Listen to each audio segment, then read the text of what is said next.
साथियों, आज एक काम की बात आपको बताना चाहूँगा।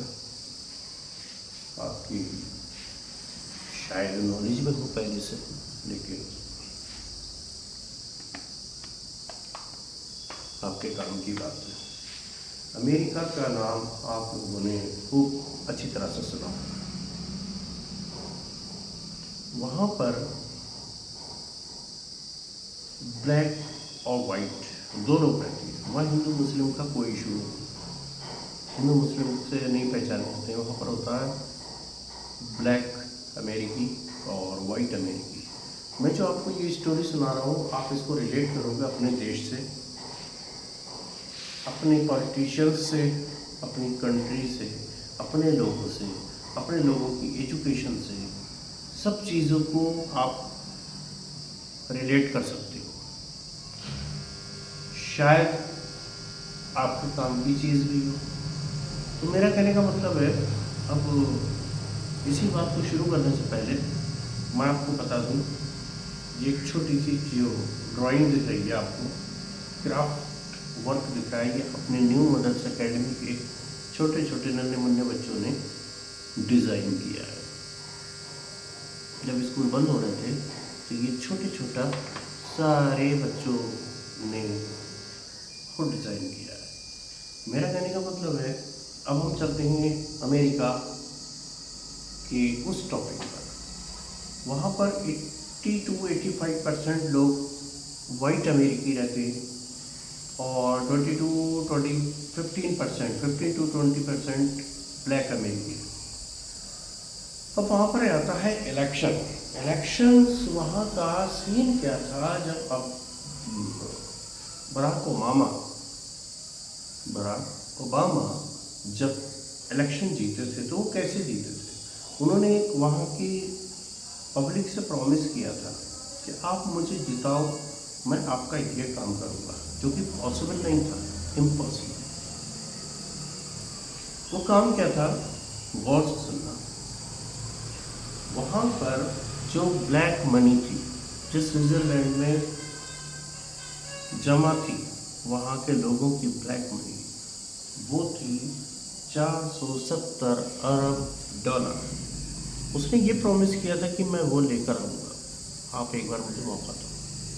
यहाँ पर मसला नहीं था मुस्लिम, हिंदू, ब्लैक और वाइट का।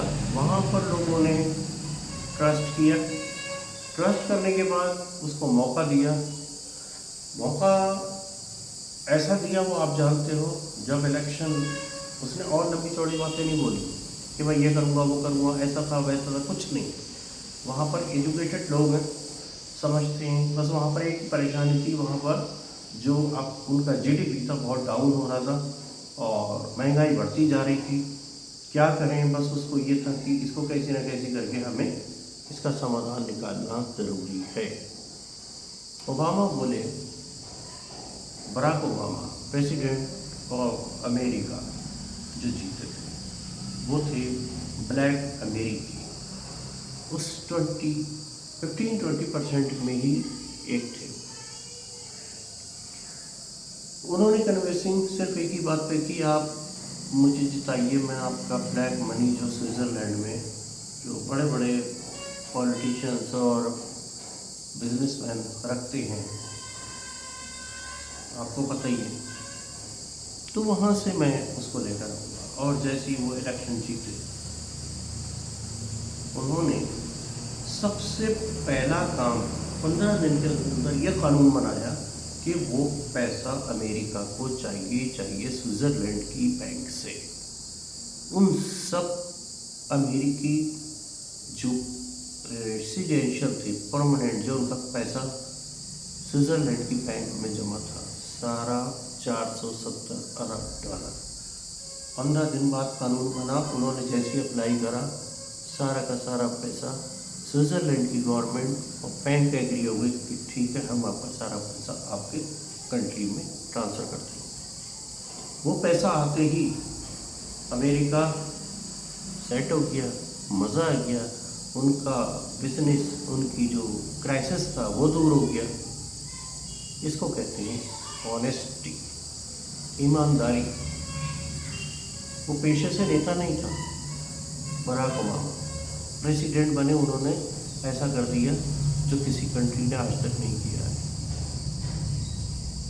वहाँ की आबादी हमसे कम है, बस फ़र्क इतना है वो हमसे ज़्यादा पढ़े लिखे हैं, काबिल हैं। वहाँ के लोगों ने ट्रस्ट किया। उस 15-20% का पहला प्रेसिडेंट पहली बार उस ब्लैक अमेरिकी, जो 15-20% रहते हैं अमेरिका में, पहली बार ब्लैक अमेरिकी प्रेसिडेंट बना, रिकॉर्ड हो गया। और उन्होंने 15 दिन के बाद कानून बनाया। उस कानून के बाद जैसे लागू हुआ, उसके बाद उन्होंने सारा पैसा वापस लाके सारी जो परेशानियां थी अमेरिका की वो दूर हो गई। अब आप आ जाइए इंडिया में। हमारे भी प्रेसिडेंट या जो भी मौजूदा हालात में, मौजूदा दिनों में जो भी गवर्नमेंट चल रही है, सेंट्रल गवर्नमेंट, इन्होंने भी यही वायदा किया। आप 15 लाख नहीं डालते किसी के अकाउंट में, लेकिन आप वो काम तो करते जो आपने प्रॉमिस किया था और जिस प्रॉमिस की वजह से आप गवर्नमेंट में आए। 2014 से 26 मई 2014 को शपथ ली थी पहली बार, और आज 30 मई 2026 से पूरे 12 साल 4 दिन हो गए। आपका प्रॉमिस किधर है? आपने बेवकूफ़ बना के हटिया लिया, और उसके अलावा आपने क्या किया वो पूरी दुनिया को पता है, पूरे देश को पता है। और यही फ़र्क होता है एजुकेटेड पर्सन में और नॉन एजुकेटेड पर्सन में। अमेरिका के प्रेसिडेंट ने जो कहा वो किया, और जो हमारे पॉलिटिशियंस ने जो कहा वो कभी नहीं हो सकता। देश कहाँ जा रहा है आपको पता है। मैंने आपको पहले ही बोला था कि आप हर चीज़ से रिलेट कर सकते हो, पॉलिटिशियंस, कंट्री, एजुकेशन। आप खुद समझिए मेरा इशारा किधर है। और कहने का मतलब ये है कि सिर्फ फालतू के वायदे नहीं होते हैं। आप ईमानदारी से काम करिए। आप ज़िंदगी भर आपकी कुर्सी हिला नहीं सकता कोई, लेकिन ईमानदारी सबसे पहले। उसके लिए आपको एजुकेट होना बहुत ज़रूरी है, उसके साथ आपको ईमानदार होना बहुत ज़रूरी है, उसके साथ आपको पक्षपात छोड़ना पड़ेगा, उसके अलावा आपको हिंदू मुस्लिम छोड़ना पड़ेगा। उससे पहले आपको एजुकेट होना बहुत ज़रूरी है। एजुकेट पहले होइए, उसके बाद देश चलाएंगे।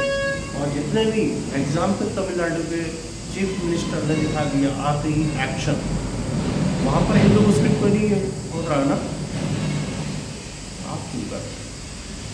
कहने का मतलब है जो अमेरिका ने प्रॉमिस किया था, आपने भी प्रॉमिस किया था। अमेरिका ने प्रॉमिस पूरा कर दिया, आपने प्रॉमिस पूरा क्यों नहीं किया? बता सकते हैं? फालतू की बातें ना करके इसका जवाब पूरा इंडिया तलाश रहा है पिछले 12 साल 4 महीने से, 12 साल 4 दिनों से। कब मिलेगा इसका जवाब किसी को नहीं पता। आपकी अगली सीट खाली होने वाली है, आप अगली सीट पे जाने वाले हो 5 साल के लिए, फिर मस्त हो जाओगे। 5 साल में जो कंट्री बची हो उसका भी दौरा कर लेना, एंजॉय करना और खुश रहना। भाड़ में जाए इंडिया की पब्लिक। आजकल जो घर टूट रहे हैं ऐसी सड़ी गर्मी में, वहाँ तो उनको ना छत मिल रही है ना पानी मिल रहा है, क्या करेगी वो पब्लिक? आपने तो बिल्कुल ऐसा कर दिया, जो स्टेशन थे वो भी छीन लिए, और जो हैं वो छीनने वाले हैं। तो ज़रा गौर करिए, आप ऑनेस्टी दिखाइए, लोगों के मन में ट्रस्ट पैदा करिए। अगर आपने ऐसा कर दिया तो आप भी 70 साल देश से कहीं नहीं जाने वाले।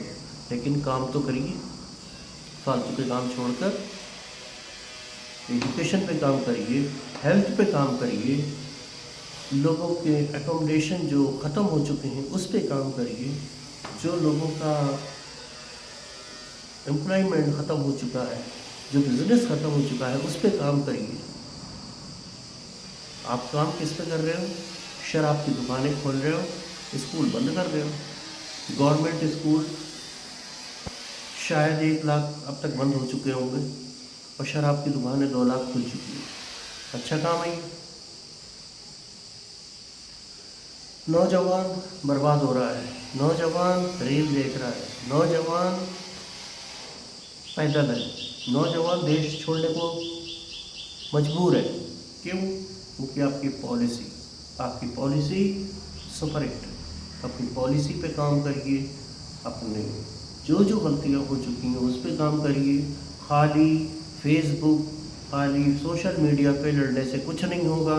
उसको पकड़वा दिया, उसको पकड़वा दिया, इससे कुछ नहीं होगा। आप काम करिए, ज़मीन पे काम करिए, काम करके दिखाइए और आप हमसे वोट लीजिए। इतना ही कहना चाहूँगा मैं। मेरा फोकस था इंडिया की सोच, अमेरिका की सोच, इंडिया की education, president of America, president of India और प्राइम मिनिस्टर ऑफ इंडिया की सोच में कितना फ़र्क है, आप उसको सोचिए, डिसाइड करिए और ज़रा वोट उसी हिसाब से करिए। Wish you all the best. जय हिंद, जय भारत, जय उत्तराखंड।